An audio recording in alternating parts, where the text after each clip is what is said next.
আপনার হয়তো বা জানা নাই যে ফাউন্ডেশনের প্রত্যেকটা পয়সার অডিট হয় এবং সরকার থেকে এগুলো তদন্ত করে, কিন্তু দরবারের অডিট কিন্তু হয় না। আমরা সরকারের কাছে বলবো প্রত্যেকটা খানকার এবং দরবারের টাকাগুলো কোথায় যায় এগুলো ফাউন্ডেশনের মতো অডিট করে। দেখবেন এই দেশে যারাই মানুষের জন্য কাজ করে এরাই পরবর্তীতে হামলা মামলার সবচেয়ে বেশি মুখোমুখি হয়। আর আমি নিজে মুস্তাফিজুর রহমানী, লন্ডন যাওয়ার আগে আমার গাড়ি ছিল, এখন আমার গাড়ি নাই, আমি রিক্সায় চলতেছি। আগে নিজেকে নিয়ে ভাবতাম, এখন আমি ভাবি হচ্ছে মানুষকে নিয়ে। আগে দুইটা পয়সা হাতে আসলে চিন্তা করতাম যে কোথায় জমি কিনবো, কোথায় ফ্ল্যাট করবো, আর এখন দুইটা পয়সা হাতে আসলে আমি চিন্তা করি যে দুইজন মানুষের কিভাবে আমি কর্মসংস্থান তৈরি করতে পারি। মরার ভয় আপনার আছে, আমার নাই।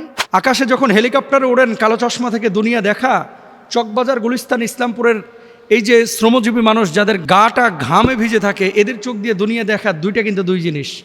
আপনি মাঠে নামেন তাহলে বুঝবেন দুনিয়াটা কত কঠিন।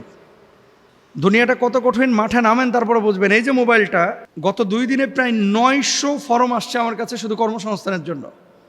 এই যে একটু আগে একটা মানুষ এসে কাঁদতেছিল, আপনারা নিজেরাও দেখেছেন। 900 মানুষ শুধু ফর্ম ফিল আপ করেছে যে আমাকে একটা কাজ দেন, আমি বেঁচে থাকতে চাই, আমাকে শুধু একটা কাজ দেন। এমনও ঘটনা পেয়েছি, 3 ভাই বেকার, প্রতিবন্ধী, ডিজেবল, একজন বিষ খেয়ে মারা গেছে আর 2 জন অপেক্ষমান আছে। কয় যদি মরাটা গুনাহ না হতো তাহলে আমি মারা যাইতাম। দেখেন, আমরা হুজুররা, বক্তারা, পীর সাহেবরা বা খানকায় দরবারে যারা বসে আছেন, ভালো ভালো গাড়িতে চড়েন, হেলিকপ্টারে মাহফিল করেন, মাহফিলে গিয়ে আবার 10-15 পদের খাবার খান, আমরাও খাই। এবং খাওয়ার পরে আমরা মনে করি কি দুনিয়া মনে হয় এটাই। আসলে দুনিয়া এটা না, দুনিয়া এটা না। দুনিয়ায় যদি আসল চরিত্র বা রূপটা দেখতে চান তাহলে এই মানুষগুলোর সাথে মিশেন, যারা খেটে খাওয়া মানুষ, যারা মিসকিন, যারা ফকির, যারা অসহায়। দেখেন জীবনের গল্পটা কতজনের কত রকম। আমি তো লন্ডন থেকে এসে প্রায় 36-37টা গল্প সোশ্যাল মাধ্যমে আপনাদের সামনে উন্মুক্ত করেছি যে দেখেন এই মানুষগুলোকে কাজ তৈরি করে দিয়েছে। কালকে কাঁচা সবজি বিক্রি করেছে ভ্যানে, যে লোকটাকে গত সপ্তাহে কর্মসংস্থানের ব্যবস্থা করা হয়েছে, কালকে সে 800 টাকা লাভ করেছে। এই যে মানুষগুলো একসময় শূন্য ছিল, কিচ্ছু ছিল না, আজকে সে একটা কাজ করতেছে। কোনো না কোনোভাবে আল্লাহ তাআলা তার ব্যবস্থা করে দিয়েছেন। এই কাজগুলোকে আপনারা কেন অ্যাপ্রিসিয়েট করেন না? এদেশের মানুষ কেন পেছন থেকে খামচে ধরে, কেন টেনে ধরে? আমি হুজুরকে বলবো যে দেখেন, আপনাকে আমরা সম্মান করি, শ্রদ্ধা করি, ভালোবাসি, কিন্তু আপনি যখন সত্তাগতভাবে কাউকে হিংসা করবেন, আপনি যখন কারো কাজ নিয়ে যখন প্রশ্ন তুলবেন, আপনি বলেছেন যে এদের হিসাব নেওয়া উচিত, যে এরা এত টাকা মানে কি করে, অডিট করা উচিত। আপনার হয়তো বা জানা নাই, আমরা যখন ফাউন্ডেশনের পারমিশনগুলো নিয়েছি, মেমোরেন্ডামে কমিটি করে সরকারের সমস্ত শর্ত শারায়েতগুলো পূরণ করার পরে, গভর্নমেন্টে আবেদন করার পরে, তদন্তের পরে কিন্তু ফাউন্ডেশনের অনুমোদন হয়। আপনার হয়তো বা জানা নাই যে ফাউন্ডেশনের প্রত্যেকটা পয়সার অডিট হয় এবং সরকার থেকে এগুলো তদন্ত করে, কিন্তু দরবারের অডিট কিন্তু হয় না। আমরা সরকারের কাছে বলবো প্রত্যেকটা খানকার এবং দরবারের টাকাগুলো কোথায় যায় এগুলো ফাউন্ডেশনের মতো অডিট করেন। এগুলো দরকার আছে। কেন বারবার শুধু দেখবেন এই দেশে যারাই মানুষের জন্য কাজ করে এরাই পরবর্তীতে হামলা মামলার সবচেয়ে বেশি মুখোমুখি হয়। আর তারা ইন্টেনসিভ কেয়ার ইউনিটের মধ্যে থাকে। তারা কারা? যারা গোলালু মার্খা। এরা কোনো সংঘাতের মধ্যে নাই, এরা কোনো সংগ্রামের মধ্যে নাই। এরা নিজে খাচ্ছে, দাচ্ছে, ঘুমোচ্ছে, দুনিয়াটাকে আপনার ব্যবহার করছে। তারপরে এক সময় এরা আবার প্রশ্ন তুলতেছে যারা কাজ করতেছে। যেই প্রতিষ্ঠানের ব্যাপারে কথা বলা হয়েছে, লক্ষ লক্ষ মানুষের কাজের ক্ষেত্রে তারা চেষ্টা করতেছে। হ্যাঁ, ইন্টেনশন যদি তাদের খারাপ হয়, আপনি দোয়া করেন আল্লাহর কাছে যেন আল্লাহ তাআলা তাদেরকে ধ্বংস করে দেয়। আল্লাহর কাছে বলেন, যেহেতু আপনার কাছে কোনো ডকুমেন্ট নাই, আপনি ডকুমেন্ট ছাড়া কথা বলছেন কেন? যদি ডকুমেন্ট থাকতো আপনি কথা বলেন। এই কথাগুলো দুঃখ নিয়ে বলতেছি। আর আমি নিজে মুস্তাফিজুর রহমানী, লন্ডন যাওয়ার আগে আমার গাড়ি ছিল, এখন আমার গাড়ি নাই, আমি রিক্সায় চলতেছি। আগে নিজেকে নিয়ে ভাবতাম, এখন আমি ভাবি হচ্ছে মানুষকে নিয়ে। আগে 2টা পয়সা হাতে আসলে চিন্তা করতাম যে কোথায় জমি কিনবো, কোথায় ফ্ল্যাট করব, আর এখন 2টা পয়সা হাতে আসলে আমি চিন্তা করি যে 2 জন মানুষের কিভাবে আমি কর্মসংস্থান তৈরি করতে পারি। মরার ভয় আপনার আছে, আমার নাই। যদি ভোগ বিলাসিতা আর দুনিয়া কামানোর উদ্দেশ্য থাকতো তাহলে লন্ডন আমি ছাড়তাম না, বাচ্চাগুলোকে ইংল্যান্ড থেকে নিয়ে এসে বাংলাদেশের মাদ্রাসায় ভর্তি করতাম না। আপনি কারে হাদিস শোনাইতেছেন? শোনেন, জ্ঞান অর্জন, জ্ঞানী হওয়া, বুখারীর দর্স দেওয়া, হাদিস কোরআন পড়ানো আর মাঠে কাজ করা দুই জিনিস।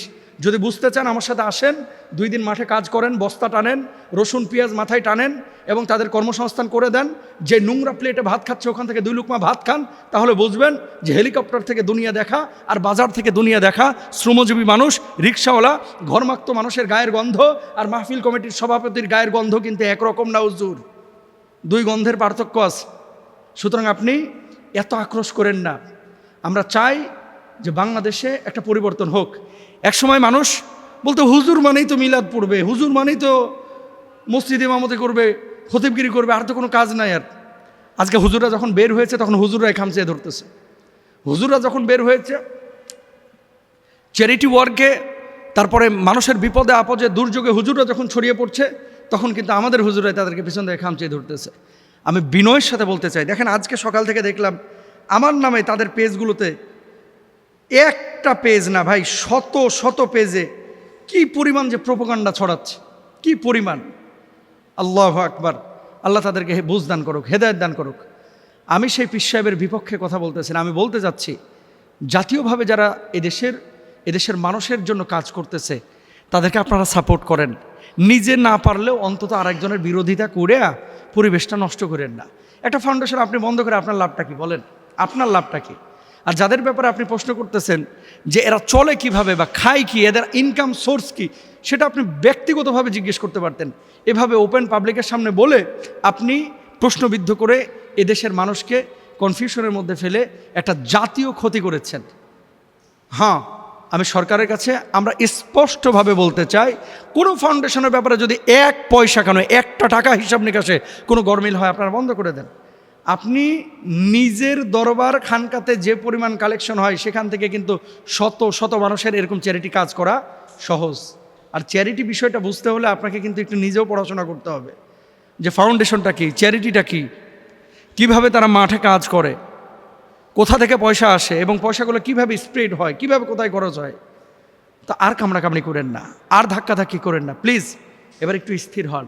আমরা চাই সবাই মিলে কাঁধে কাঁধ মিলিয়ে এই দেশটাকে সুন্দর করতে। আর আপনারা অনেকে মনে করেন যে হুজুর এই বিষয় নিয়ে কথা বলার কী দরকার ছিল।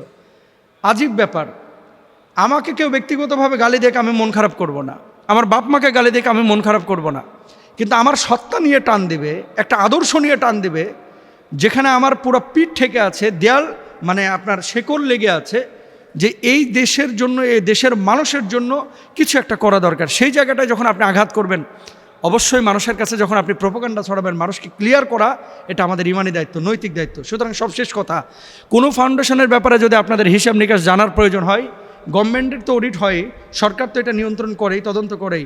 আপনারা ব্যক্তিগতভাবে হিসাব একজন ফাউন্ডারকে, ফাউন্ডেশনের কর্ণধারকে চাইতে পারেন যে আপনি হিসাব দেন। এটা ওপেন চ্যালেঞ্জ থাকলো, হিসাব দেওয়ার জন্য আমাদের সৎ সাহস আছে। কিন্তু আপনারা আরেকটা চ্যালেঞ্জ গ্রহণ করেন, আপনাদের দরবারের হিসাবগুলো এভাবে ওপেন করেন, গত এক বছরে কত টাকা ইনকাম হয়েছে, কোথায় কোথায় আপনারা খরচ করেছেন, ডেকগুলোর হিসাব আপনারা দেন, মাজারে যেই দান বক্সগুলো আছে এগুলোর হিসাবগুলো আপনারা দেন। দেখেন আমরা এগুলো খোঁচাখুচি করতে চাই না, যেহেতু আপনারা বলেছেন এই জন্য আমরা বলতেছি যে আপনারাও একটু হিসাবটা দেন, আর আমরা 0 পয়েন্টে ওপেন হিসাব দেবো ইনশাল্লাহ, কোনো সমস্যা নাই।